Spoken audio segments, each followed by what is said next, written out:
Good evening, Άλαν. Thank you very much for joining us. It's really a pleasure and an honor to host you in our channel. Well, thank you for having me, Dimitris. It's good to be here talking with you. Absolutely. And please don't keep us in agony. Just 2 days ago, there was a discussion at the British Parliament on the Brit card. So, yeah, we read the news, but we would like to hear it from the inside. And naturally, how do you assess everything else, given the fact that you have been an activist for as long as I can remember? Yeah, well, so that's right. We had a part of a parliamentary debate in the response to the petition, which almost 3 million people have signed, saying no to digital ID. And what we saw was a cross-section of different members of parliament from the left to centre to the right, all making very, very strong arguments as to why digital ID is such a problem. There were a few people advocating digital ID, but even they conceded many of the concerns that were in place. So it's been a remarkable response by the British public very quickly. And I think there was a recognition that this debate needs to happen in the main chamber in Parliament with the Prime Minister. Right. And that's something that we've been arguing for. And we've got campaigners up and down the country giving out flyers, emailing their MPs, emailing councillors. We have a council series of elections in May around the country, and other institutions as well, because as we know, in Britain, there are 8 million directors of companies now being forced into using one login, which is the infrastructure for digital identification, as well as it being used to push through something called the Children's Wellbeing Schools Bill, and also for our veterans. So the idea that children are giving a code that will be digitally utilised throughout their lives, and then none of this was ever discussed. It was not in any manifesto. 1 minute it was presented as it could be good to stop the illegal migrants coming on boats. The next minute it's being discussed to make things efficient in terms of insurance or banking, and the next minute it's now we're told that it's mandatory for work, but no real explanation is made to all of the concerns around data privacy, around the overreach of the state. We've seen alongside this, Dimitris, that just recently that they're going to be getting rid of trial by juries, one of the cornerstones of a free society for a number of areas, that they're suspending some elections. We've seen, and it's been well known internationally, many issues with social media posts and free speech, with policing. We've now got facial recognition being pushed up and down the country without any debate. And all of these things using digital infrastructure. So people are very concerned about these issues, and not just chipping away, but the complete overturning of some of our fundamental principles around privacy, the relationship between the citizen and the state, questions of surveillance and freedom, of which, just like Greece, which is really the birthplace of the demos and the idea of, demokratia, but, the idea of, that went around the world that is so important, but it's an experiment. It's not always been with us, but Britain has also been essential through the Renaissance and the Enlightenment in making, and actually before Magna Carta, all the rules, Parliament, creating a society where these freedoms are so paramount, and they're being really attacked at the moment, and the British public is very concerned about it. Absolutely. I remember when I lived in the UK, but that was a few years ago, mind you, my British driver's license didn't even have a photograph. And very frequently, like at the GPO or wherever, the only means of identification, I was working for the University of Manchester, was my library card, and that was perfectly acceptable. And so I've seen how UK has transformed in the last 30 or 40 years. Also, what I would like to share with you, that this may be a new experience. Perhaps this is the way I understand it, that one day something is said from the state and the next day it's being applied without any debate. We've been living like this in Greece for the last at least 1 decade or more. There is no real debate. And if you take that debate on television, for instance, in some magical way, everybody is supporting the government, with the exception of a few people that are resisting. In fact, more people are resisting, but they never reach the television or they never reach any kind of debate. So it's very interesting to see what you have achieved. What I would also like to ask you, considering the 3 million signatures, and I'm asking for your personal opinion, for your best guess. Here in Greece, we have collected less than 30,000 signatures. When you normalize the numbers, UK population, Greek population, the 3 millions of signatures in UK should correspond to 500,000 in Greece. A lot of people claim that this is the case because people are afraid to sign in case the government understands who are the people that are opposing to it. Did you feel that at all when you collected the 3 million signatures? Could it have been 6 million signatures, for instance? Well, so this is a petition that was for Parliament, because in order to get a vote, it's through the parliamentary system. We ourselves did a petition against what was called, it was a digital ID, it was called vaccine passports about 4 years ago. And we brought, alongside with signatures against a mandated jab where for health workers who had already been working for a year, we got about 360,000 signatures. And we have more signatories now that have been signing against the directors, children and veterans being signed up. But I think that people are not so worried about signing that. That's not a concern for them. They feel very strongly about it. And it also shows that they're just the ones that have signed it. There are many more that actually are not at all comfortable with the idea. And it's very deeply unpopular. You know, we had a national identity card during the Second World War, and it took several years to get rid of it, but Winston Churchill got rid of it. But you're right, you know, we've had driving licenses for years up until recently with no photo ID on them. And the British administrative experience, it was always very strong and robust. So not just in Britain, but it went around the world, in India and elsewhere, setting up a really robust administration that used auditors and people that were robust about implementing policies and making sure that you could assess and evaluate those things. And they did not need to have any kind of digital ID for that. It was very much based on knowing that if you want to deal with a problem, you need to deal with that problem. That's policing with consent. That's dealing with your borders. That's dealing with the National Health Service or any of the other measures. They're mechanisms that you have in place, employment, driving, health, all of these areas, they can be done when you've got an efficient and professional and robust way of dealing with things, good leadership, good execution.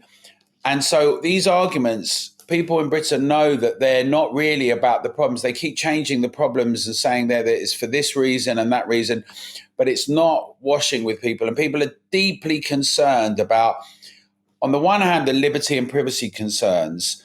But if you look at a range of examples around the world, on the one hand, in New South Wales and Australia, you've got a situation where there's a digital driving license, but very quickly you've got a black market in them. And so they've had issues. Estonia is held up as the great shining example, but they have a very big underground economy still now, and they've had issues with data privacy. Scandals on personal data leakage when the digital ID was first established there. Exactly, and 125 million data breaches in America just in 2025. In Britain, we've seen everything from Afghan personnel to Marks and Spencer's as a big department store, Heathrow being grounded. I know. And we had the Horizon issue with the post office where people were put in prison, right? And we've had IT issues. So we have, and then on top of these things, which are normal and we don't have the technical expertise of the big companies, and we know that they're going to happen, then you've got all sorts of other measures. We've had people taken off banking. We call it debanking for their political opinions or views, right? So they'd be debanked. We've had people imprisoned for social media posts. We've got a situation that we have something called the Online Safety Act. We just seen that the EU has fined Elon Musk and X $120 million. Now, that's part of the Digital Services Act and the EU harnessing that and weaponizing it. And they say it's about blue ticks, but really what we see is when we dig down, it's much more about protected language and saying things in a certain way, and it's very political. And there are huge concerns that as you get this overall infrastructure, in every area, surveillance, snooping, and limiting is being impacted. We've also got our Department for Work and Pensions saying where they can go in and take money out of bank accounts. These are civil servants that are not elected. And we've seen a very particular outlook where in public, people of a certain political persuasion target those who don't agree with them, right? The new establishment, they target those that don't agree with them. And so people think to themselves, well, it's not just the data breaches, and it's not just that we're British and we don't do things that way. Why should we have to ever get to a point where we show our ID? And why can you not just use all the identification we've got already, a national insurance number and a driving license and a passport? But on top of that, we've had things like areas where we've got lots of cameras, low traffic neighborhoods where people can't drive. We've got things like pay per mile for cars, electric cars now coming out, where tracking and surveillance, people have got concerns about a central bank digital currency, where you don't have cash any longer. We fought it together for a long time to have cash, to keep the Bank of England keeping bank accounts open for people, banks themselves. But central bank digital currency, where the CEO of the Bank of International Settlement said we'll be able to track every single transaction. And there's a concern that in Britain and also more broadly internationally, the sort of people that like to go to Davos and a global elite have very particular views. They don't like the idea of the demos, the public thrashing out ideas. In fact, our Prime Minister Keir Starmer said he preferred Davos to the thrust of politics in Parliament. Now, the thrust of politics in Parliament is often at a low bar these days, but the fact that he is saying that gives us all pause to recognise that it's a bit like when the government says we're just going to have an income tax to fight one war hundreds of years ago, and then all of a sudden we know that that is the start of something much more. There's a recognition that with these things, they very quickly can have a tendency to expand. And we've got our thing called the Online Safety Act, which is supposed to be protecting children, but it's already become a censor's charter. And we know in Australia now, they're saying it's to protect children 16 and younger, but it means effectively everybody's got to have a digital biometric sign-in to get into the public square, because the social media and the internet is the public square now. So the idea that we have to register to participate in society is just unacceptable. And that's why at the Together Declaration, we've been very strong in campaigning up and down the country with our ambassadors, with our signatories, lobbying MPs and councillors, being in the press, doing protests and rallies. We did a big protest at the Labour Party conference, and really getting the public to have its voice heard. When the elections are coming up in May for councils, we'll be encouraging everyone to vote for people who say they're opposed to digital ID and take it away, and to make sure we fight back, because we have won before where we stopped them implementing these so-called vaccine passports across the UK and the mandated jab. So we've won other things as well. So we know it is possible, but this is a really significant challenge, because one, login is being developed for some time, and that's why we're also saying at the Digital Bill of Rights, people need the option to not participate that way. Not just the 3 or so million older people and people who can't do it, but everybody in society. Absolutely, and there is more coming along the way. I mean, you did mention the abolition of cash indirectly, and Also, I mean, here in Greece recently, they want to introduce electronic voting, so you can vote from your smartphone. So if everything, I mean, I am really a tech freak, to be honest. I love technology, but technology needs to serve democracy. And if technology doesn't serve democracy, and not the other way around. So I think that's where we get it wrong in Greece, and apparently it seems to be not only in the UK, but it's a kind of a worldwide issue starting from Davos and the elite of this world. Despite the fact we don't really know each other, you know, as a co-founder of Exodus, I managed to relate to you immediately. Yeah. Well, it's wonderful that you've set Exodus up, and it's great to see these initiatives happening in different places. And it's important to learn insights from one another. I mean, during the lockdowns, we talked to a lot of people in Canada and Australia and Italy, all around the world and the States. But some of our friends at the time said, you know, it's great you want to challenge things like vaccine passports and the mandates, but we don't think you're going to win. But actually, when things changed here and we did that, everything changed very quickly. And so we believe that the public needs to be able to have its voice heard, that we need to be able to be fully informed, to have consent, to not have things just done to us. So at togetherdeclaration.org is our website. I mean, people can have a look at some of our socials, but we just did a big event in London for around 1,500 people where we bring people of differing opinions, but to talk about some of the core issues. We not just digital IDs, which are very important, but things like net zero, the farmers, the WHO, a range of issues. And we have regional ambassadors up and down the country. We organize events. We're doing a tour around Britain in the new year with a number of different regions where we go to Wales and Scotland and England and Ireland, and then protests, and we lobby the press.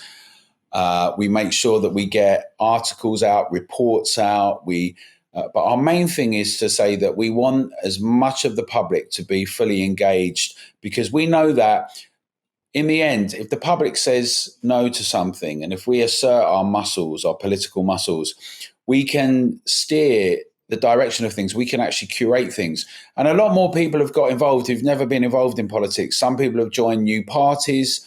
Some people are standing independently. Some of them have been elected already. And we're seeing a really shift in the terrain. But our goal is to always be able to hold anyone who's elected and empower accountable. And whatever's happening globally, that in our sovereign nation state, we retain sovereignty for the nation and individual citizens, sovereign citizens, and that we do that by debating and discussing, but also organizing and campaigning and fighting politically to make sure we retain our core principles of freedom, privacy, and liberty. Excellent. Outstanding. I feel we have to learn a lot from you and from together. Hopefully we can organize an international conference within the next few months if we can get it together, because all this is based on voluntarism, as you understand. We don't have offices, we don't have budget, we don't have nothing. So if we do manage, we would be very glad to invite you to give a speech to an international conference that we will be organizing. That would be wonderful. I'd love to join you for that. And thank you for having me on for this.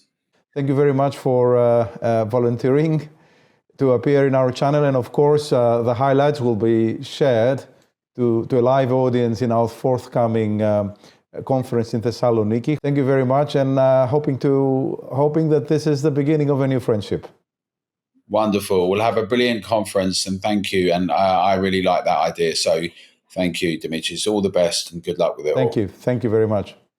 Ladies and gentlemen, Mr. Άλαν Μίλλερ.